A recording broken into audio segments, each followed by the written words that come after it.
think we had a very good understanding of equalities, and that was evidenced through the initial survey that we did at the beginning of the pilot. But no, in terms of human rights, I don't think we had a clear understanding of the difference and what that meant as an organisation or as individuals within the organisation. And I think one of the biggest benefits of the pilot has been raising that awareness of the specific human rights and the impact they have on how we take decisions. I think in terms of the overall pilot, one of the biggest challenges was actually getting up to speed with what human rights mean for the organisation.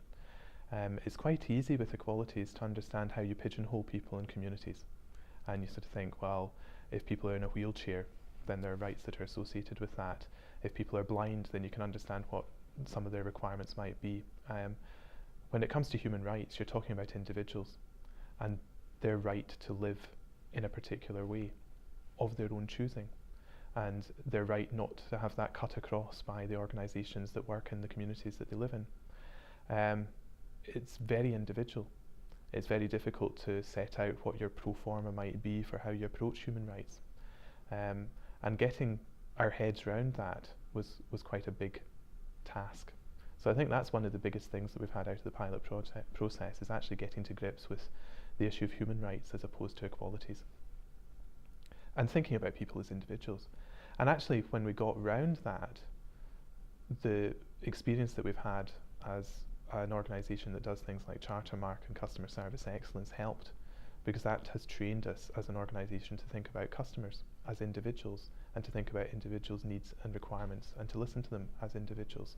And that's a good place to start when you're thinking about human rights, because that's really what it's about. Is think about individuals as individuals and what their rights are and their needs are as a family or as an individual. So it's been a learning curve, but it's been a very positive step and useful to us. I think it would be to try and cut through the legal formality of it and thinking about it as a culture of good decision making, first and foremost. I think the legal framework is in place in order to support organisations to take robust evidence-based decisions and to push organisations in that direction. I think actually the public sector is full of organisations that want to do that anyway. So you're going with the flow of the reason why people enter into public sector and to serve the public. Very few people come into the public sector in order to try and serve the public in a way which actually cuts across their interests or would be uncomfortable for them. They want to make things better.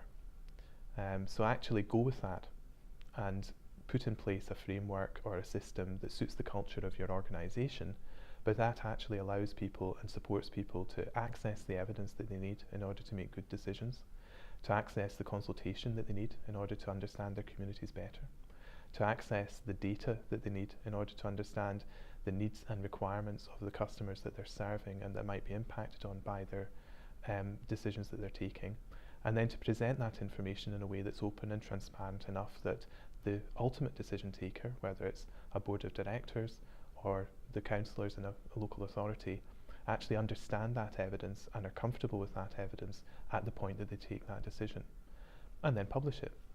And it's a fairly straightforward process when you put it into those terms. It's an enormous amount of work for organisations, and culturally it's quite a big step for certain organisations to take. But I would say don't be daunted by it. View it as an opportunity to make better decisions and to be seen to be making better decisions for your communities. I don't think my understanding of human rights has changed fundamentally, but I think that as an organisation, our understanding of how to respond to human rights has moved forward considerably through this project, and I think that's important. I think human rights are critical to good decision making. My concern would always be that sometimes they could be abused, and I think that there is evidence that in some places there is a tendency to try and abuse the human rights process in order to push organisations towards decisions or expectations that maybe actually don't always line with good human rights. I don't see that there's much evidence of that in Scotland at the moment, and I hope it doesn't come here. And actually I would see human rights as a very positive thing, that most certainly most of the public sector would sign up to in principle.